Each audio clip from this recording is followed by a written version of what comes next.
अस्सलामुअलैकुम नाजरीन, आप देख रहे हैं K92 न्यूज और मैं हूं आपकी मेजबान नाइला भट्टी। शामिल करेंगे आज की इलाकाई खबरें।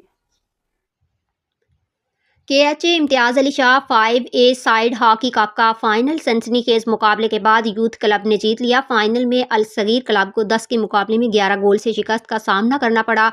मैच के इब्तदाई 3 क्वार्टर्स में अल सगीर क्लब को बढ़तरी हासिल रही, मगर आखिरी क्वार्टर में यूथ क्लब ने उम्दा कारकर्दगी का मुजाहरा करते हुए 4 गोल स्कोर किए और फतह अपने नाम कर ली।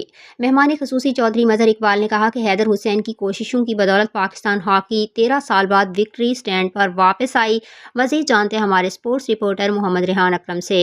जी रेहान, बताइएगा। कि हॉकी कौमी खेल की सरपरस्ती करना एक अच्छी अलामत है।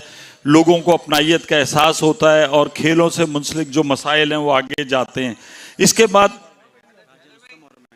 इसके बाद मैं सेक्रेटरी PHF हैदर हुसैन से दरख्वास्त करूंगा कि वो भी जो मेहमान खुसूसी मजहर इकबाल चौधरी उनको शील्ड पेश करें, और इसके साथ मैं रुस्तम भाई से दरख्वास्त करूंगा वो भी साथ आएँ और हैदर भाई